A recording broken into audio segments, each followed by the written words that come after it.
ನಂದುವುದೇ ಹೃದಯದ ಜ್ವಾಲೆ ಭಾಗ 13. ಕಬೀರ್ ಅಯ್ಯನಾಳ ಆ ದ್ವೇಷದ ನೋಟಕ್ಕೆ ಒಂದಿಷ್ಟು ಕದಲಿಲ್ಲ.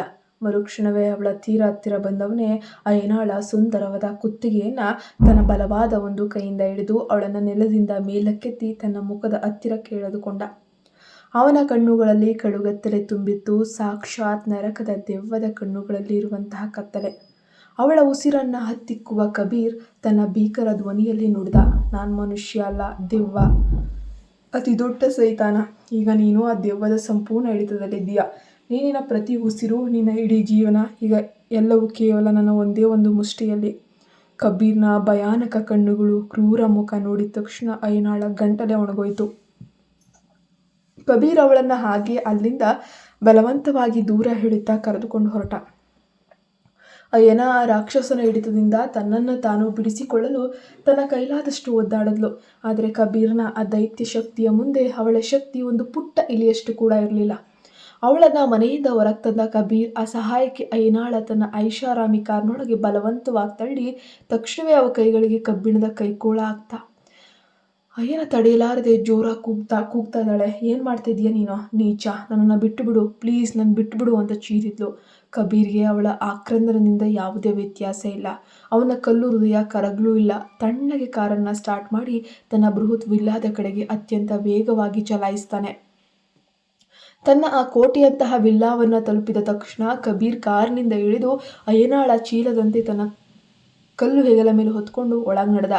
ಆ ವಿಲ್ಲಾದಲ್ಲಿದ್ದ ಕಾವಲುಗಾರರಾಗಲಿ ಅಥವಾ ಕೆಲಸದವರಾಗಲಿ ಯಾರೊಬ್ಬರಿಗೂ ಕೂಡ ಕಬೀರ್ನ ಹೆಗಲ ಮೇಲಿದ್ದ ಆ ಹುಡುಗಿ ಕಡೆ ಕಣ್ಣೆತ್ತಿ ನೋಡುವಷ್ಟು ಧೈರ್ಯ ಇಲ್ಲ.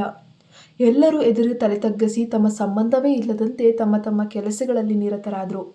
ಅಯ್ಯನ ದಾರಿಯುದ್ದಕ್ಕೂ ಕಿರುಚುತ್ತಲೇ ಇದ್ಲು. ನಿರಂತರವಾಗಿ ಹತ್ತಿದ್ರಿಂದ ಅವಳ ಕಣ್ಣುಗಳು ಸಂಪೂರ್ಣವಾಗಿ ಊದ್ಕೊಂಡಿದ್ವು. ಆದರೂ ಕಬೀರ್ನ ಮುಖಭಾವದಲ್ಲಿ ಒಂದು ಸಣ್ಣ ಬದಲಾವಣೆಯೂ ಇರಲಿಲ್ಲ. ಅವನು ಕೇವಲ ರಕ್ತ ಪಿಪಾಸು ದೆವ್ವದಂತೆ ಕಾಣ್ತಿದ್ದ. ವಿಲ್ಲಾದ ಒಂದು ದೊಡ್ಡದಾದ ಕತ್ತಲೆಯ ರಹಸ್ಯ ಕೋಣೆಗೆ ಬಂದ ಕಬೀರ್ ಅಯ್ಯನಾಳನ್ನ ಭುಜದಿಂದ ಕೆಳಗಿಳಿಸಿ ಕತ್ತಲ ಕೋಣೆಯೊಳಗೆ ತಳ್ದ. ಮರುಕ್ಷಣವೇ ಅವನು ಹೊರಗೆ ಬಂದ ದಾರಿ ಕಬ್ಬಿಣದ ಬಾಗಿಲನ್ನ ಜೋರಾಗಿ ಮುಚ್ಚಿ ಲಾಕ್ ಮಾಡ್ತಾನೆ. ಅಯ್ಯನ ತಕ್ಷಣ ಬಾಗಿಲಿನ ಕಡೆಗೆ ಓಡ್ ಬಂದ್ಲು. ಅದಕ್ಕೂ ಮುನ್ನವೇ ಬಾಗಿಲು ಸಂಪೂರ್ಣವಾಗಿ ಬಂದಾಗಿತ್ತು. ಅವಳು ತೀವ್ರ ಆಘಾತದಿಂದ ಆ ಬಾಗಿಲನ್ನ ತನ್ನ ಕೈಗಳಿಂದ ಬಡಿಯಲು ಪ್ರಾರಂಭಿಸಿದ್ಲು. ನನ್ನನ್ನು ಹೊರಗೆ ಬಿಡಿ, ಪ್ಲೀಸ್, ನನ್ನನ್ನು ಹೊರಗೆ ಬಿಡಿ, ಎಲ್ಲಿ ಹೋಗ್ತಿದ್ಯಾ ರಾಕ್ಷಸ ಎಂದು ಗೋಳಾಡಿದ್ಲು. ಅಯ್ಯನ ಅಸಹಾಯಕತೆಯಿಂದ ಅಲ್ಲೇ ಮೊಣಕಾಲೂರು ಕುರಿತು ಅಳಲು ಪ್ರಾರಂಭಿಸಿದ್ಲು. ಇತ್ತ ಕಬೀರ್ ಕೋಣೆಯಿಂದ ಹೊರಬಂದು ತನ್ನ ವಿಶಾಲವಾದ ಹಾಲ್ಗೆ ಬಂದ. ಅಲ್ಲಿ ಈಗಾಗಲೇ ಕರಾರುವಕ್ಕಾದ ಅಂಗರಕ್ಷಕರು ಶಮವಸ್ತ್ರ ಧರಿಸಿ ಎತ್ತರವಾದ ವ್ಯಕ್ತಿಯೊಬ್ಬ ಕೈಗಳನ್ನು ಕಟ್ಕೊಂಡು ಅತ್ಯಂತ ಶಿಸ್ತಿನಿಂದ ನಿಂತಿದ್ದ. ಅವನು ಬೇರೆ ಯಾರೂ ಅಲ್ಲ, ಕಬೀರ್ನ ಬಲಗೈ ಬಂಟ ಗೌತಮ್. ಕಬೀರ್ ಅವನನ್ನು ನೋಡಿ ಗಂಭೀರವಾಗಿ ಹೇಳ್ದ, ಗೌತಮ್, ನಾನು ನಿನಗೆ ಈಗ ಒಂದು ಅತ್ಯಂತ ಪ್ರಮುಖವಾದ ಕೆಲಸವನ್ನು ವಹಿಸ್ತಾ ಇದ್ದೀನಿ. ಗೌತಮ್ ತಕ್ಷಣವೇ ಕಬೀರ್ನ ಮುಂದೆ ಬಂದು ತಲೆಬಾಗಿ ನಿಂತ್ಕೊಂಡ. ಅವನ ಕಣ್ಣುಗಳಲ್ಲಿ ಕಬೀರ್ನ ಮೇಲಿದ್ದ ಅಪ್ರತಿಮ ನಿಷ್ಠೆ, ದೃಢ ನಿಶ್ಚಯ ಕಾಣ್ತಾ ಇದೆ. ಅತ್ಯಂತ ನಂಬಿಕಸ್ಥ ವ್ಯಕ್ತಿಯಾಗಿದ್ದ. ಎಷ್ಟರ ಮಟ್ಟಿಗೆ ಅಂದರೆ ಕಬೀರ್ ಏನಾದರೂ ಸ್ವತಃ ಬೆಂಕಿ ಹಚ್ಕೊಳ್ಳೋಕೆ ಹೇಳಿದ್ರು ಗೌತಮ್ ಒಂದು ಕ್ಷಣವೂ ಯೋಚಿಸದೆ ನಿಷ್ಠಾವಂತ ಬಂಟನಾಗಿ ಆ ಹುಚ್ಚು ಸಾಹಸಿ ಅವನು. ಕಬೀರ್ ಗೌತಮ್ನ ಹೆಗಲ ಮೇಲೆ ಕೈ ಇಟ್ಟು, ನಾನು ನಿನಗೆ ಕೆಲವು ರಹಸ್ಯ ವಿವರಗಳನ್ನು ಫಾರ್ವರ್ಡನ್ನು ಮಾಡಿದ್ದೀನಿ. ನೀನು ತಕ್ಷಣವೇ ಆ ಜಾಗಕ್ಕೆ ಹೋಗಿ ಆ ವ್ಯಕ್ತಿಗಳನ್ನು ಸೆರೆ ಹಿಡಿದು ನಾನು ಮುಂದೆ ತಂದು ನಿಲ್ಲಿಸಬೇಕು. ಈ ಆಪರೇಷನ್ಗಾಗಿ ನಾನು ನಿನಗೆ ಕೇವಲ 24 ಗಂಟೆ ಅಷ್ಟೇ ಅವಕಾಶ. ಯಾವುದೇ ಕಾರಣಕ್ಕೂ ಸಾಯಬಾರ್ದು, ಜೀವಂತವಾಗಿ ನನ್ನ ಮುಂದೆ ಇರಬೇಕು ಅಂತ ಖಡಕ್ಕಾಗಿ ಆಜ್ಞೆ ಕೊಡ್ತಾನೆ. ಗೌತಮ್ ಅತ್ಯಂತ ದೃಢತೆಯಿಂದ ತಲೆ ಆಡಿಸ್ತಾ, ಒಂದಿಷ್ಟು ಚಿಂತಿಸಬೇಡಿ ಸರ್, ನೀವು ಹೇಳಿದ ವ್ಯಕ್ತಿಯನ್ನ ಕೇವಲ 24 ಗಂಟೆ ಒಳಗೆ ನಿಮ್ಮ ಕಾಲಡಿಗೆ ತಂದು ಬೀಳಿಸ್ತೀನಿ ಎಂದು ಸಲ್ಯೂಟ್ ಹೊಡೆದು ಅಲ್ಲಿಂದ ಚುರುಕಾಗಿ ಹೊರಟ.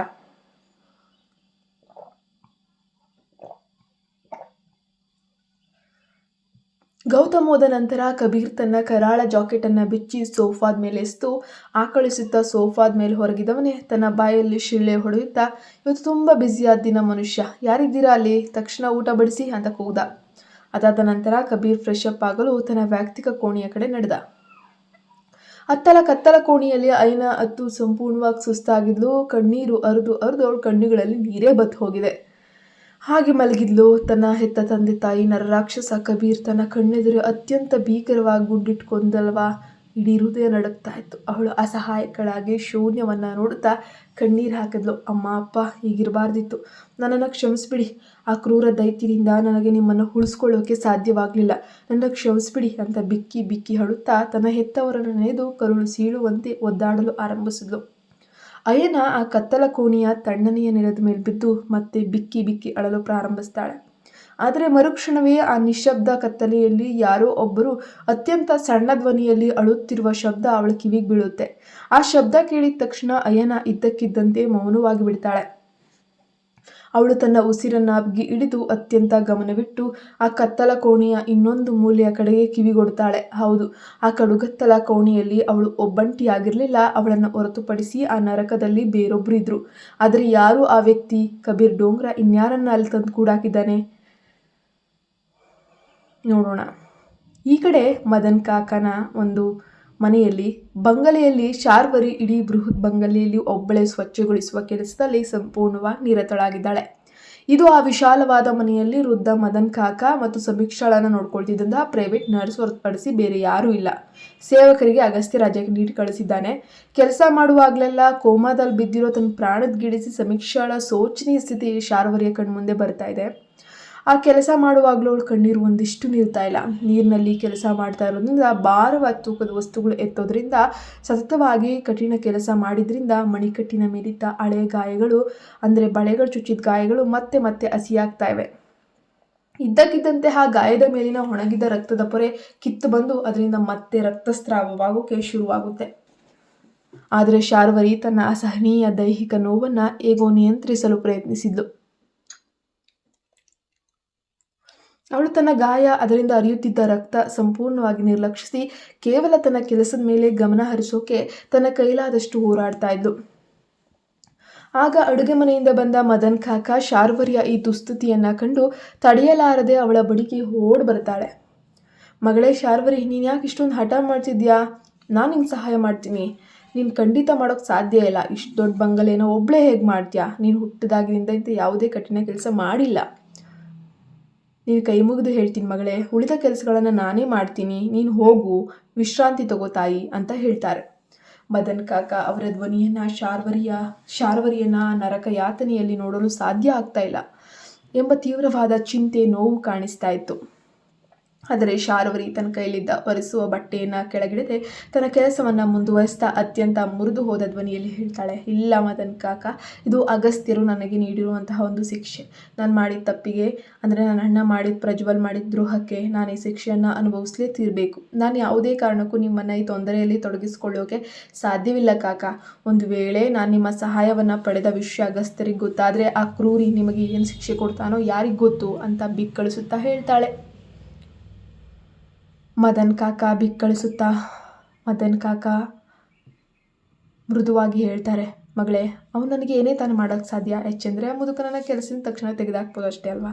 ಅದಕ್ಕೆ ನೀನು ಯೋಚನೆ ಮಾಡಬೇಡ. ನಾನು ಹೇಳ್ತಾ ಇದ್ದೀನಿ, ಇದನ್ನೆಲ್ಲ ನಾನೇ ಮಾಡ್ತೀನಿ. ಗೋವಾಕ್ಕೆ ಹೋಗಿದ್ದಾನಲ್ವಾ, ಅವ್ನ ಮರಳಿ ಯಾವಾಗ ಇಂತಿರ್ತಾನೆ ಅನ್ನೋದು ಯಾರಿಗೂ ಗೊತ್ತಿಲ್ಲ. ಅವನಿಗೆ ಇದರ ಬಗ್ಗೆ ಏನೂ ತಿಳಿಯೋದಿಲ್ಲ. ಯಾರು ಹೇಳ್ತಾರೆ ಮಗಳೇ? ನೀನು ಹೋಗಿ ಸ್ವಲ್ಪ ಹೊತ್ತು ನಿರಾಳವಾಗಿ ವಿಶ್ರಾಂತಿ ಪಡಿ ಅಂತ ಹೇಳ್ತಾರೆ. ಶಾರ್ವರಿ ಈ ಬಾರಿ ಸ್ವಲ್ಪ ಗಟ್ಟಿಯಾಗಿ ಪಟ್ಟು ಹಿಡಿದು, ಅಂಕಲ್, ನಾನೇ ಎಲ್ಲ ಕೆಲಸಗಳನ್ನು ಮಾಡ್ತೀನಿ ಅಂತ ಒಂದು ಸಾರಿ ಹೇಳ್ತಿದ್ದೀನಲ್ವಾ, ಪ್ಲೀಸ್ ನನಗೆ ಒತ್ತಾಯ ಮಾಡಬೇಡಿ. ನನ್ನ ಕೆಲಸವನ್ನು ನನ್ನ ಪಾಡಿಗೆ ನನಗೆ ಮಾಡೋಕ್ಕೆ ಬಿಟ್ಬಿಡಿ ಅಂದ್ಲು ಜಿದ್ದಿನಿಂದ. ಶಾರ್ವರಿಯ ಆ ಕಣ್ಣೀರಿನ ಹಠವನ್ನು ಕಂಡು ಮದನ್ ಕಾಕ ದೀರ್ಘವಾಗಿ ನಿಟ್ಟುಸಿರು ಬಿಟ್ರು. ಸರಿ ಮಗಳೇ, ನಿನಗೆ ಯಾವುದು ಸರಿ ಅನಿಸುತ್ತೋ ಹಾಗೆ ಮಾಡು, ನಿನ್ನಿಷ್ಟ ಎಂದು ಬೇಸರದಿಂದ ಪೆಚ್ಚಾದ ಒಂದು ಗಾಯದ ಮುಖದಲ್ಲಿ ಹೊರಟೋಗ್ತಾರೆ. ಮದನ್ ಕಾಕ ಅಲ್ಲಿಗೆ ಹೊರಡಲು ತಿರುಗಿದ ತಕ್ಷಣ ಶಾರ್ವರಿ ನೆಲ ಒರೆಸಲು ಬಾಗ್ದಾಗ ಅವಳ ಮಣಿಕಟ್ಟಿನ ಮೇಲಿನ ಗಾಯಕ್ಕೆ ತೀವ್ರವಾದ ಒತ್ತಡ ಬಿತ್ತು. ಒಮ್ಮೆಗೆ ಅವಳ ಒಳಪ್ರಾಣವೇ ನುಂಗುವಂತಹ ತೀಕ್ಷ್ಣವಾದ ನೋವು ಕಾಣಿಸ್ಕೊಳ್ತು. ಅವಳ ಬಾಯಿಂದ ಜೋರಾದ ಕಿರುಚಾಟದ ನಿಟ್ಟುಸಿರು ಕೂಡ ಹೊರಬಂತು. ಹಾ ಅಮ್ಮ. ಶಾರ್ವರಿಯ ಆ ನೋವಿನ ಧ್ವನಿ ಕೇಳಿದ ತಕ್ಷಣ ಮದನ್ ಕಾಕ ತಲ್ಲಣಗೊಂಡು ತಕ್ಷಣವೇ ಅವಳ ಬಳಿಗೆ ಓಡ್ ಬಂದ್ರು. ಏನಾಯ್ತು ಮಗಳೇ, ಏನಾಯ್ತು ಎಂದು ಗಾಬರಿಯಿಂದ ಕೇಳಿದ್ರು. ಆಗ ಮದನ್ ಕಾಕ ಕಣ್ಣುಗಳು ಶಾರ್ವರಿಯ ಮಣಿಕಟ್ಟಿನ ಕಡೆ ಹೋಗ್ತವೆ. ಅಲ್ಲಿದ್ದ ಕೆಂಪು ರಕ್ತದ ಧಾರೆ ಧಾರೆಯಾಗಿ ಕೆಳಗೆ ಸುರಿತಾ ಇದೆ ಆ ಒಂದು ರಕ್ತ. ಓ ದೇವ್ರೇ, ನಿನ್ನ ಮಣಿಕಟ್ಟಿಗೆ ಇಷ್ಟೊಂದು ದೊಡ್ಡ ಗಾಯ ಆಗಿದೆಯಾ? ಇಂತಹ ಪರಿಸ್ಥಿತಿಯಲ್ಲಿ ನೀನು ಹೇಗೆ ಇಷ್ಟೊಂದು ಅಜಾಗರೂಕತೆಯಿಂದ ಇದೆಯಾ? ಬೇಗ ಬಾ ನನ್ನ ಜೊತೆ, ಮೊದಲು ನರ್ಸ್ ಕೈಯಿಂದ ನೀನು ಬ್ಯಾಂಡೇಜ್ ಮಾಡಿಸ್ತೀನಿ ಅಂತ ಗಾಬರಿಯಿಂದ ಅವಳ ಕೈ ಹಿಡಿದು ಶಾರ್ವರಿಯ ಕೈಯಲ್ಲಿ ತೀವ್ರವಾದ ಅಸಹನೀಯ ನೋವು ಕಾಣಿಸ್ಕೊಂಡಿದ್ರಿಂದ ಅವಳಿಗೆ ಮದನ್ ಕಾಕನ ಎದುರು ಮಾತನಾಡೋಕ್ಕೂ ಸುಧಾ ಆಗ್ತಾ ಇಲ್ಲ. ಕೇವಲ ಕಣ್ಣೀರು ಸುರಿತಾ ಇದೆ.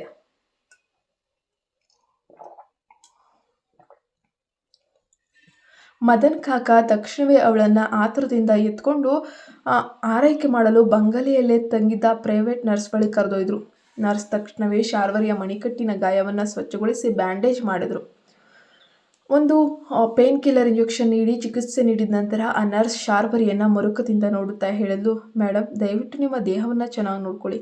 ಈ ಗಾಯಕ್ಕೆ ನೀರು ತಾಗಬಾರ್ದು. ಸಾಧ್ಯವಾದಷ್ಟು ಬೆಡ್ ರೆಸ್ಟ್ ತಗೊಳ್ಳಿ. ಶಾರ್ವರಿ ಮೆಲ್ಲನೆ ತನ್ನ ತಲೆಯನ್ನು ಅಲ್ಲಾಡಿಸಿ ಮೌನವಾಗಿ ಬೆಡ್ನಿಂದ ಎದ್ದು ನೇರವಾಗಿ ತನ್ನ ಸಭಾಂಗಣದ ಕಡೆಗೆ ನಡೆದಳು. ತಾನು ಅರ್ಧಕ್ಕೆ ಬಿಟ್ಟಿದ್ದ ಆ ಕಸದ ಬಕೆಟ್ ಒರೆಸುವ ಬಟ್ಟೆಯನ್ನು ಕೈಗೆತ್ಕೊಂಡು ತನ್ನ ಕೆಲಸಕ್ಕೆ ಮರಳಿದ್ಲು. ಅವಳು ಇಂಜೆಕ್ಷನ್ ತಗೊಂಡ ತಕ್ಷಣವೇ ಆ ನೋವಿನಲ್ಲೂ ಕೆಲಸ ಮಾಡೋಕೆ ಪ್ರಾರಂಭಿಸ್ತಾಳೆ. ಅದನ್ನು ನೋಡಿ ನರ್ಸ್ ಮತ್ತು ಕಾಕ ಇಬ್ಬರು ಆಶ್ಚರ್ಯ ಹತಾಶೆಯಿಂದ ಒಬ್ಬರನ್ನೊಬ್ಬರು ನೋಡ್ಕೊಳ್ತಾರೆ. ಮದನ್ ಕಾಕ ಶಾರ್ವರಿಗೆ, ಮಗಳೇ ಶಾರ್ವರಿ, ನರ್ಸ್ ತಾನೇ ಹೇಳೋದು, ನೀನು ವಿಶ್ರಾಂತಿ ಪಡಿಬೇಕು, ನೀನು ಮೊದಲು ನಿನ್ನನ್ನು ನೀನು ಚೆನ್ನಾಗಿ ನೋಡ್ಕೋಬೇಕು, ನೀನು ಕೆಲಸ ಮಾಡೋಕ್ಕೆ ಪ್ರಾರಂಭಿಸ್ಬೋದು ಆಮೇಲೆ ಅಂತ ಹೇಳಿ ಬಲವಂತ ಮಾಡ್ತಾರೆ. ಆದರೆ ಈ ಬಾರಿ ಶಾರ್ವರಿ ಮದನ್ ಕಾಕ ಅವ್ರ ಮಾತುಗಳನ್ನು ಸಂಪೂರ್ಣವಾಗಿ ನಿರ್ಲಕ್ಷಿಸ್ತಾಳೆ. ಅವಳಿಗೆ ಯಾವುದೇ ಬೆಲೆಯನ್ನು ತತ್ತಾದರೂ ತಾನು ತನ್ನ ಕೆಲಸವನ್ನು ಮುಗಿಸ್ಲೇಬೇಕಾಗಿತ್ತು. ಒಂದು ವೇಳೆ ಅವಳು ಅದನ್ನು ಮಾಡದಿದ್ದರೆ ಗೋವಾದಿಂದ ಮರಳಿ ಬರುವಂತಹ ಅಗಸ್ತ್ಯನ ಆ ಭೀಕರ ಕೋಪ ಹೊಸ ಹಿಂಸೆಯನ್ನು ಎದುರಿಸಲೇಬೇಕಾಗ್ತದೆ ಎಂಬ ಭಯ ಅವಳ ಇಡೀ ಆತ್ಮವನ್ನು ಆವರಿಸಿತ್ತು. ಅವಳ ಕಣ್ಣೀರಿನ ಹಠಮಾರಿತನದ ಮುಂದೆ ಕೊನೆಗೆ ಮದನ್ ಕಾಕ, ಆ ನರ್ಸ್ ಇಬ್ಬರೂ ಕೂಡ ಅಸಹಾಯಕರಾಗಿ ತಲೆ ತಗ್ಗಿಸಿ ನಿಂತ್ಕೊಳ್ತಾರೆ. ಅವರು ನಮ್ಮನ್ನು ಕರಾರುವಕ್ಕಾಗಿ ಕೊಂದು ಹಾಕ್ತಾರೆ. ಈ ಕಡೆ ಆ ಕಡುಗುತ್ತಲ ಕೋಣೆಯಲ್ಲಿ ತನ್ನನ್ನು ಹೊರತುಪಡಿಸಿ ಇನ್ಯಾರಿದ್ದಾರೆ ಅಂತ ತಿಳಿಯಲು ಅಯ್ಯನ ಕತ್ತಲಲ್ಲೇ ಕಣ್ಣುಗಳನ್ನು ಅತ್ತಿತ್ತ ಆಡುತ್ತಾ ಸುತ್ತ ನೋಡ್ತಾಳೆ. ಆದರೆ ಅವಳಿಗೆ ನಿಶ್ಶಬ್ದವಾಗಿ ಆವರಿಸಿದ ಶೂನ್ಯ ಕತ್ತಲೆಯ ಹೊರತಾಗಿ ಬೇರೆ ಏನೂ ಕಾಣಿಸೋದೇ ಇಲ್ಲ. ಆ ಭೀಕರ ಕತ್ತಲೆಯ ಮೌನವನ್ನು ಸೀಳಿಕೊಂಡು ಬಿಕ್ಕಳಿಸುವ ಅಳುವಿನ ಶಬ್ದ ಮಾತ್ರ ಕೋಣೆಯಲ್ಲಿ ರಾರಾಜಿಸ್ತಿದೆ. ಅವಳು ತಕ್ಷಣವೇ ತನ್ನ ಅಳುವನ್ನು ಬಲವಂತವಾಗಿ ತಡೆದು ನೇರವಾಗಿ ಕಬ್ಬಿಣದ ಬಾಗಿಲಿಗೆ ಹೊರಗೆ ಕುಳಿತುಕೊಂಡ್ಳು. ತೀವ್ರ ಆತಂಕಕ್ಕೆ ಅವಳ ಹಣೆ ಸಂಪೂರ್ಣವಾಗಿ ಬೆವತು ಹೋಗಿತ್ತು, ಗಂಟಲು ಒಣಗೋಗಿತ್ತು. ಹೇಗೋ ತನ್ನ ಇಡೀ ಧೈರ್ಯವನ್ನು ಒಟ್ಟುಗೂಡಿಸಿ ಶೂನ್ಯದ ಕಡೆಗೆ ಮುಖ ಮಾಡಿ, ಏಯ್, ಅಲ್ಲಿ ಯಾರದು, ಯಾರಲ್ಲಿ ಮಾತಾಡ್ತಾ ಇರೋದು ಅಂತ ನಡುಗುವ ಧ್ವನಿಯಲ್ಲೇ ಕೇಳಿದ್ಲು. ಅಯ್ಯನ ಮಾತನಾಡಿದ ಮರುಕ್ಷಣವೇ ನಿಗೂಢ ಅಳುವಿನ ಧ್ವನಿ 1 ಸೆಕೆಂಡ್ ಒಳಗಾಗಿ ಸಂಪೂರ್ಣವಾಗಿ ಮೌನವಾಗಿ ಬಿಟ್ಟಿತು. ಅದು ಅಯ್ಯನಾಳನ್ನು ಇನ್ನಷ್ಟು ಭೀತಿಗೀಡು ಮಾಡಿತ್ತು. ಡಕ ಅಂತ ಎದೆ ಬಡಿತ. ಬಹಳ ಸಮಯದವರೆಗೆ ಕಡುಗತ್ತಲೆಯಿಂದ ಯಾವುದೇ ಪ್ರತಿಕ್ರಿಯೆ, ಸಣ್ಣ ಶಬ್ದವೂ ಬರದಿದ್ದಾಗ ಅಯ್ಯನ ಮತ್ತೊಮ್ಮೆ ಬಿಸಿರನ್ನು ಬಿಗಿ ಹಿಡಿದು, ಪ್ಲೀಸ್ ಉತ್ತರಿಸಿ, ಯಾರು ನೀವು, ನನ್ನ ಜೊತೆ ಇರೋದು ಯಾರು ಅಂತ ದೈನ್ಯವಾಗಿ ಕೇಳಿದ್ಲು. ಅಯ್ಯನ ತನ್ನ ಒಣಗಿದ ಗಂಟಲಲ್ಲಿ ಲಾಲಾರಸವನ್ನು ನುಂಗುತ್ತಾ ಕತ್ತಲೆಯನ್ನು ದಿಟ್ಟಿಸಿ ನೋಡುತ್ತಾ ಮನಸ್ಸಿನಲ್ಲೇ ಯೋಚಿಸ್ತಾ ಇದ್ದಾಳೆ. ಯಾಕೆ ಯಾರು ಏನು ಹೇಳ್ತಾ ಇಲ್ಲ ದೇವ್ರೆ? ಆ ಕರಾಳ ಕೋಣೆಯಲ್ಲಿ ಅಸಲಿಗೆ ಯಾವುದಾದ್ರೂ ದೆವ್ವ ಇದೆಯಾ ಹೇಗೆ? ದೆವ್ವದ ಆಲೋಚನೆ ಬರುತ್ತಿದ್ದಂಗೆ ಅಯ್ಯನಾಳಿಗೆ ಮೈಯೆಲ್ಲ ಮಂಜಿನಂತೆ ಬೆವತು ಹೋಯಿತು. ಮರುಕ್ಷಣವೇ ಇದ್ದಕ್ಕಿದ್ದಂತೆ ಕತ್ತಲೆ ಕಡೆಯಿಂದ, ಬಾ, ನೀನು ಯಾರು ಎಂಬ ಅತ್ಯಂತ ಮಧುರವಾದ ಕರುಳು ಕರಗಿಸುವ ಪುಟ್ಟ ಧ್ವನಿಯೊಂದು ಕೇಳಿಸ್ತು. ಕತ್ತಲ ಕೋಣೆಯಲ್ಲಿ ಒಂದು ಪುಟ್ಟ ದೇವತೆ ಇತ್ತು. ಆ ನಿಷ್ಕಲ್ಮಶ ಧ್ವನಿಯನ್ನು ಕೇಳಿ ಅಯ್ಯನ ಒಂದು ಕ್ಷಣ ಆಶ್ಚರ್ಯಚಕಿತಳಾದ್ಲು. ಯಾಕಂದರೆ ಆ ಕತ್ತಲೆಯಿಂದ ತೇಲಿ ಬರುತ್ತಿದ್ದ ಧ್ವನಿ ಯಾವುದೇ ದೆವ್ವದಾಗಿರಲಿಲ್ಲ, ಒಂದು ಪುಟ್ಟ ಹೆಣ್ಣು ಮಗಳ ಧ್ವನಿ. ಆ ಧ್ವನಿ ಕೇಳ್ತಿದ್ದಂಗೆ ಅಯ್ಯಳ ಮನಸ್ಸಿನಲ್ಲಿದ್ದ ಭಯ ಹೋಯಿತು. ತಕ್ಷಣವೇ ಕತ್ತಲೆಯ ಕಡೆಗೆ ಮುಖ ಮಾಡಿ, ನನ್ನ ಹೆಸರು ಅಯ್ಯನ ಅಂತ. ಮಗಳೇ, ನೀನು ಯಾರು? ನೀನ್ಯಾಕಿಲ್ಲಿ ಕತ್ತಲ ಕೋಣೆಯಲ್ಲಿ ಒಬ್ಬಳೇ ಕುಳಿತು ಮೌನವಾಗಿ ಅಳುತ್ತಿದ್ಯಾ ಎಂದು ಅತ್ಯಂತ ಮಮತೆಯಿಂದ ಕೇಳಿದ್ಲು. ಅಯ್ಯನ ಪ್ರಶ್ನೆ ಕೇಳಿದ ಕೆಲವು ಸೆಕೆಂಡ್ಗಳು ಕಾಲಲ್ಲಿ ಮೌನ ಆಯಿತು. ನಂತರ ಕತ್ತಲೆಯಿಂದ ಮಗುವಿನ ಧ್ವನಿ ಉತ್ತರಿಸಿತು, ಆ ದುಷ್ಟರು ನನ್ನನ್ನು ಇಲ್ಲಿಗೆ ಬಲವಂತವಾಗಿ ಹೇಳ್ಕೊಂಡು ಬಂದು ಕೂಡ ಹಾಕಿದ್ದಾರೆ. ನನಗೆ ಈ ಕತ್ತಲೆಯನ್ನು ಕಂಡರೆ ತುಂಬ ಹೆದರಿಕೆ ಆಗ್ತದೆ ದೀದಿ ಅಂತ ಹೇಳ್ತು. ಆ ಮಾತು ಕೇಳಿ ಅಯ್ಯನ ನಿರಾಳವಾಗಿ ನಿಟ್ಟುಸಿರು ಬಿಟ್ಟು, ಆ ಭೀಕರ ಕತ್ತಲೆಯಲ್ಲಿ ಯಾವುದೇ ದೆವ್ವಭೂತಗಳಿಲ್ಲ, ಬದಲಿಗೆ ತನ್ನಂತೆಯೇ ಅಸಹಾಯಕಳಾದ ಒಂದು ಪುಟ್ಟ ಮಗು ಇದೆ ಅನ್ನೋದು ಅವಳಿಗೆ ಮನವರಿಕೆಯಾಗುತ್ತೆ. ಆದರೆ ಮರುಕ್ಷಣವೇ ಅವಳ ಮನಸ್ಸಿನಲ್ಲಿ ಆಕ್ರೋಶ ಉಕ್ಕು ಬರುತ್ತೆ. ಛೀ, ಆ ನರರಾಕ್ಷಸ ಕಬೀರ್ಗೆ ಒಂದಿಷ್ಟು ಕರುಣೆ ಇಲ್ಲ. ಒಬ್ಬ ಪುಟ್ಟ ಮಗುನ ಈ ಥರ ಕರಾಳ ನರಕದಲ್ಲಿ ಎದುರಿಸಿ ಕೂಡ ಹಾಕೋಕೆ ಅವನಿಗೆ ಹೆಂಗೆ ಮನಸ್ಸು ಬಂತು ಅಂತ ಮನಸ್ಸಿನಲ್ಲಿ ಅವಳಿಗೆ ಶಾಪ ಆಗ್ತಾಳೆ.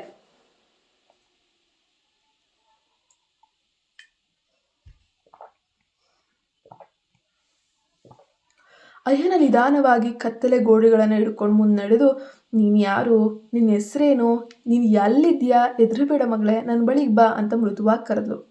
ಕೆಲವು ಸೆಕೆಂಡ್ ನಂತರ ಪುಟ್ಟ ಹುಡುಗಿ ತೀವ್ರ ಆತಂಕದಿಂದ ಉತ್ತರಿಸಿದ್ಲು, ನನಗೆ ಭಯವಾಗ್ತದೆ ದೀದಿ. ಆ ಕ್ರೂರಿ ನನ್ನ ಕಣ್ಣೆದ್ರು ನನ್ನ ಅಮ್ಮ ಅಪ್ಪ ನನ್ನ ಕೊಂದು ಹಾಕಿದ್ರು, ಈಗ ನನ್ನನ್ನು ಕೊಂದು ಹಾಕ್ತಾರೆ ಎಂದು ಬಿಕ್ಕಳಿಸುತ್ತಾ. ಆ ಹುಡುಗಿಯ ಬಾಯಿಂದ ಬಂದ ಭೀಕರ ಸತ್ಯವನ್ನ ಕೇಳಿ ಅಯ್ಯನಾಳಿಗೆ ತಲೆಗೆ ಸಿಡಿಲು ಬಡ್ದಂಗಾಯಿತು. ಇಡೀ ಶರೀರ ಒಂದು ಕ್ಷಣ ಜಡಗಟ್ಟಿತ್ತು. ಏನೋ ಅವ್ರು ನಿನ್ನ ಕಣ್ಮುಂದೆ ನಿನ್ನ ಅಪ್ಪ ಅಮ್ಮನ ಇಬ್ಬರನ್ನ ಕೊಂದು ಹಾಕಿದ್ರಾ ಅಂತ ಆಘಾತದಿಂದ ಕಿರಿಚಿದ್ಲು. ಆ ಪುಟ್ಟ ಹುಡುಗಿಯ ಕಣ್ಣೀರ ಧ್ವನಿ ಕೇಳಿಸ್ತು. ಹೌದು ದೀದಿ, ನನ್ನ ಹೆತ್ತವರನ್ನ ರಾಕ್ಷಸರನ್ನು ಈಗಲೇ ಕೊಂದ್ರು ಅಂತ ನಿಷ್ಕಲ್ಮಶವಾಗಿ ಹೇಳ್ತು.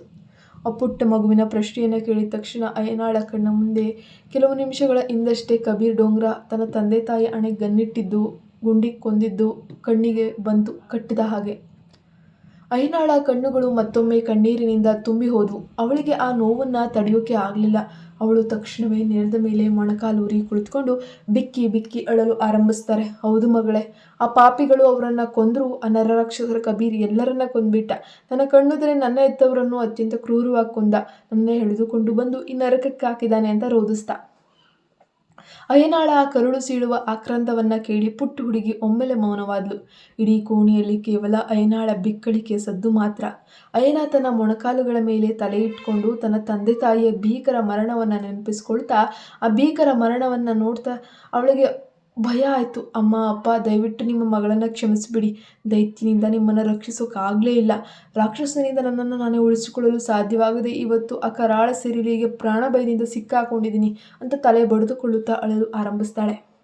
ಅಯ್ಯನಾಳ ಆ ಭೀಕರ ಗೋಳಾಟವನ್ನು ಕೇಳಿ ಆ ಕತ್ತಲ ಕೋಣೆಯ ಮೂಲೆಯಲ್ಲಿದ್ದ ಒಂದು ಹಳೆಯ ಮೇಜಿನ ಕೆಳಗೆ ಅಡಕು ಕುಳಿತುಕೊಂಡಿರುವ ಆ ಪುಟ್ಟ ಗೊಂಬೆಯನ್ನು ಎದೆಗೆ ಬಿಗಿಯಾಗಿ ಅಪ್ಪಿ ಹಿಡಿದುಕೊಂಡಿದ್ದ ಆ ಪುಟ್ಟ ಹುಡುಗಿಯ ಕರುಳು ಕರಗಿತ್ತು. ಅವಳು ಮೆಲ್ಲನೆ ತನ್ನ ಜೇಬಿನಲ್ಲಿಂದ ಒಂದು ಪುಟ್ಟ ಕರವಸ್ತ್ರವನ್ನು ಹೊರತೆಗೆದ್ಲು. ನಂತರ ಮೇಜಿನ ಕೆಳಗಿನಿಂದ ಹೊರಬಂದವಳೆ ಆ ಕತ್ತಲೆಯಲ್ಲಿ ಅಯ್ಯನಾಳ ಧ್ವನಿ ಬರ್ತಿದ್ದಾಗೆ ಹೆಜ್ಜೆ ಹಾಕುತ್ತಾ ಅವಳನ್ನು ಹುಡುಕಲಾರಂಭಿಸಿದ್ಲು. ದೀದಿ, ನೀನು ಎಲ್ಲಿದ್ಯಾ? ನಿನಗೆ ನಾನು ಕಾಣಿಸ್ತಾ ಇದ್ದೀನಾ? ನನಗೆ ಕತ್ತಲೆಯಲ್ಲಿ ನೀನು ಎಲ್ಲಿದ್ಯಾ ಅಂತ ನೋಡೋಕ್ಕೂ ಸಾಧ್ಯ ಆಗ್ತಾಯಿಲ್ಲ ದೀದಿ ಎಂದು ಆ ಹುಡುಗಿ ಕತ್ತಲಲ್ಲೇ ಕೈಗಳನ್ನು ಚಾಚಿ ಅಯ್ಯನಾಳಿಗಾಗಿ ತಡಕಾಡ್ತಾ ಇದ್ದಾಳೆ. ಆ ಪುಟ್ಟ ಮಗು ಆಂಧ್ರವಾದ ಧ್ವನಿಯನ್ನು ಕೇಳಿದ ತಕ್ಷಣ ಅಯ್ಯನ ತಕ್ಷಣವೇ ತನ್ನ ಅಳುವನ್ನು ನಿಲ್ಲಿಸಿ ಕತ್ತಲಲ್ಲೇ ತನ್ನ ಕಣ್ಣೀರನ್ನು ಕೈಗಳಿಂದ ಒರೆಸ್ಕೊಂಡ್ಳು. ನಂತರ ಅವಳು ಸಹ ಮಗುವಿನ ಧ್ವನಿ ಬರ್ತಿದ್ದ ದಿಕ್ಕನ್ನು ಅನುಸರಿಸಿ ಆ ಕಡುಗತ್ತಲೆಯಲ್ಲಿ ಅವಳನ್ನು ತಬ್ಬಿಕೊಳ್ಳಲು ತನ್ನ ಕೈಗಳನ್ನು ಚಾಚಿ ಹುಡುಕಲು ಪ್ರಾರಂಭಿಸಿದ್ಲು. ಆ ಕಡುಗತ್ತಲೆಯಲ್ಲಿ ಇಬ್ಬರ ಕೈಗಳು ಚಾಚಿ ತಡಕಾಡ್ತಿರುವಾಗ ಅಂತಿಮವಾಗಿ ಇಬ್ಬರ ಕೈಗಳು ಪರಸ್ಪರ ಸ್ಪರ್ಶಿಸಿದವು. ಆ ಪುಟ್ಟ ಹುಡುಗಿ ಓಡಿ ಬಂದು ಅಯ್ಯನಾಳನ್ನು ಗಟ್ಟಿಯಾಗಿ ಅಂಟ್ಕೊಳ್ತು. ತಕ್ಷಣವೇ ತನ್ನ ತೋಳುಗಳಲ್ಲಿ ಎತ್ತಿ ಅಪ್ಕೊಂಡ್ಳು. ಪುಟ್ಟ ಮಗುವಿನ ಇಡೀ ಶರೀರ ಭಯದಿಂದ ಹೇಗೆ ನಡುಗ್ತಿತ್ತು ಅನ್ನೋದು ಅಯ್ಯನಾಳಿಗೆ ಸಂಪೂರ್ಣವಾಗಿ ಗ್ರಹಿಸೋಕೆ ಸಾಧ್ಯ ಆಯಿತು. ಆ ಪುಟ್ಟ ಹುಡುಗಿ ತಡೆಯಲಾರದೆ ಮತ್ತಷ್ಟು ಜೋರಾಗಿ ಅಳಲು ಆರಂಭಿಸಿದ್ಲು. ಪ್ಲೀಸ್ ದೀದಿ, ನನ್ನನ್ನು ಇಲ್ಲಿಂದ ಹೇಗಾದರೂ ಹೊರಗೆ ಕರ್ಕೊಂಡು ಹೋಗು. ಇಲ್ಲಿ ತುಂಬ ಕತ್ತಲೆ, ನನಗೆ ಒಂಟಿಯಾಗಿರೋಕ್ಕೆ ತುಂಬ ಭಯ ಆಗ್ತದೆ ಅಂತ ಹೇಳಿ ಗೋಳಿಡ್ತಾಳೆ. ಆ ಪುಟ್ಟ ಮಗುವಿನ ಕರುಣಾಜನಕ ಮಾತುಗಳು ಕೇಳಿ ಅಯ್ಯನಾಳ ಹೃದಯ ಸಂಪೂರ್ಣವಾಗಿ ಕರಗಿ ನೀರಾಯಿತು. ಅವಳು ಆ ಹುಡುಗಿಯನ್ನು ಮತ್ತಷ್ಟು ಗಟ್ಟಿಯಾಗಿ ತನ್ನ ಎದೆಗೆ ಅಪ್ಕೊಳ್ತಾ ಸಮಾಧಾನ ಮಾಡಲು, ಚಿಂತಿಸಬೇಡ ಪುಟ್ಟಮ್ಮ, ನಾವು ಶೀಘ್ರದಲ್ಲೇ ಈ ನರಕದಿಂದ ಹೇಗಾದರೂ ಮಾಡಿ ಹೊರಗೆ ಹೋಗ್ತೀವಿ. ನೀನು ಒಂದಿಷ್ಟು ಭಯಪಡಬೇಡ, ನಿನ್ನ ಜೊತೆ ಈಗ ನಿನ್ನ ಈ ಅಕ್ಕ ಇದ್ದಾಳೆ ಅಂದ್ಲು. ಅಯ್ಯನಾಳ ಆ ಧೈರ್ಯದ ಮಾತುಗಳನ್ನು ಕೇಳಿದಾಗ ಆ ಪುಟ್ಟ ಹುಡುಗಿಗೆ ಮನಸ್ಸಿಗೆ ಅಪಾರವಾದ ಪ್ರೋತ್ಸಾಹ ಸಿಕ್ತು. ಅವಳು ಸ್ವಲ್ಪ ನಿರಾಳಲಾದ್ಲು. ಸ್ವಲ್ಪ ಹೊತ್ತಿನ ನಂತರ ಆ ಕತ್ತಲ ಕೋಣೆಯ ಮೇಲ್ಭಾಗದ ಸಣ್ಣ ಕಿಟಕಿಯಿಂದ ಬರ್ತಿದ್ದ ಅತ್ಯಂತ ಮಂದವಾದ ಬೆಳಕಿನ ಮೂಲೆಗೆ ಇಬ್ಬರು ಬಂದರು. ಆ ಮಂದ ಬೆಳಕಿನಲ್ಲಿ ಒಬ್ಬರನ್ನೊಬ್ಬರು ಮೊದಲ ಬಾರಿಗೆ ನೋಡ್ಕೊಳ್ತಾರೆ. ಪುಟ್ಟ ಹುಡುಗಿ ನೋಡಲು ಅತ್ಯಂತ ಸುಂದರ ಮತ್ತು ಮುದ್ದಾಗಿದ್ಲು. ಅವಳು ಧರಿಸಿದ ಬಟ್ಟೆಗಳೆಲ್ಲ ಮಣ್ಣಿನಿಂದ ಆವೃತ ಆಗಿತ್ತು. ಅವಳು ತನ್ನ ಎದೆಗೆ ಬಿಗಿಯಾಗಿ ಹಿಡ್ಕೊಂಡಿದ್ದು ಪುಟ್ಟ ಗೊಂಬೆ ಸಂಪೂರ್ಣವಾಗಿ ಕೊಳಕಾಗಿತ್ತು. ಆ ಮುದ್ದಾದ ಹುಡುಗಿಯ ಕೆನ್ನೆಗಳ ಮೇಲೆ ಕೆಸರು ಒಣಗಿ ಹಾಗೇ ಇತ್ತು. ಅಯ್ಯನ ಅತ್ಯಂತ ವಾತ್ಸಲ್ಯದಿಂದ ತನ್ನ ಕೈಗಳಿಂದ ಅವಳ ಕೆನ್ನೆಯ ಮೇಲಿದ್ದ ಕೆಸರನ್ನು ಒರೆಸುತ್ತಾ, ಅಯ್ಯೋ ಪಾಪ, ನೀನು ಹೇಗೆ ಇಷ್ಟೊಂದು ಕೊಳಕಾಗಿದ್ದೀಯ ಮಗಳೇ? ನಿನ್ನ ಬಟ್ಟೆ ಯಾಕೆ? ಕೆನ್ನೆಯ ಮೇಲೆ ಇಷ್ಟೊಂದು ಕೆಸರು ಹೇಗೆ ಬಂತು ಅಂತ ಪ್ರೀತಿಯಿಂದ ಕೇಳಿದ್ಲು. ಆ ಹುಡುಗಿ ಅಯ್ಯನಾಳ ಮುಖವನ್ನು ತನ್ನ ಮುಗ್ಧ ಕಣ್ಣುಗಳಿಂದ ನೋಡುತ್ತಾ, ನಾನು ಪಾಪಿಗಳಿಂದ ತಪ್ಪಿಸಿಕೊಳ್ಳಲು ಜೀವಭಯದಿಂದ ಓಡುವಾಗ ದಾರಿಯಲ್ಲಿ ಬಿದ್ದೆದಿದ್ದಿ. ಅವರು ಗನ್ ಹಿಡಿದುಕೊಂಡು ನನ್ನನ್ನು ಬೆನ್ನಡ್ತಿದ್ರು. ನಾನು ಅವರಿಂದ ಹೇಗಾದರೂ ಬದುಕಬೇಕಂತ ಕತ್ತಲೆಯಲ್ಲಿ ಕೆಸರಿನಲ್ಲೇ ಓಡ್ತಾ ಇದ್ದೆ. ನಾನು ಅವರಿಂದ ತಪ್ಪಿಸ್ಕೊಳ್ಳೋಕೆ ನನ್ನ ಕೈಲಾದಷ್ಟು ಪ್ರಯತ್ನಿಸ್ತಾ ಇದ್ದಿದ್ದಿ. ಅವರು ನನಗಿಂತ ತುಂಬ ವೇಗವಾಗಿ ಓಡಿ ಬಂದರು, ನನ್ನನ್ನು ಹಿಡ್ಕೊಂಡ್ಬಿಟ್ರು ಅಂತ ಬಿಕ್ಕಳಿಸಿದ್ಲು. ಆ ಹುಡುಗಿಯ ಮಾತುಗಳು ಕೇಳಿ ಆ ಪುಟ್ಟ ಮಗು ರಾತ್ರಿ ಅನುಭವಿಸಿರೋ ಭೀಕರ ನರಕಯಾತೆಯನ್ನು ಊಹಿಸಿಕೊಂಡು ಅಯ್ಯನಾಳಿಗೆ ಒಂದು ಕ್ಷಣ ಉಸಿರುಗಟ್ಟಿದಂತಾಯಿತು. ಅವಳ ಇಡೀ ಶರೀರದಲ್ಲಿ ಕೋಪದ ಜ್ವಾಲೆ ಉರಿಯಲು ಆರಂಭಿಸಿತು. ಅವಳು ಕ್ರೋಧದಿಂದ ತನ್ನ ಹಲ್ಲನ್ನು ಕಡಿಯುತ್ತಾ, ಅವನು ನಿಜವಾಗಿಯೂ ಮನುಷ್ಯನಲ್ಲ, ಸಾಕ್ಷಾತ್ ದೆವ್ವ, ಕ್ರೂರ ಸೈತಾನ ಅವನು, ಒಂದು ಪುಟ್ಟ ಮಗುವನ್ನು ಸಹ ಬಿಡದೆ ಹೀಗೆ ಮಾಡಿದ್ದಾನಲ್ಲ. ಕತೆ ಮುಂದುವರಿಯುತ್ತೆ. ನಮ್ಮ ಚಾನಲ್ಗೆ ಸಬ್ಸ್ಕ್ರೈಬ್ ಆಗಿ.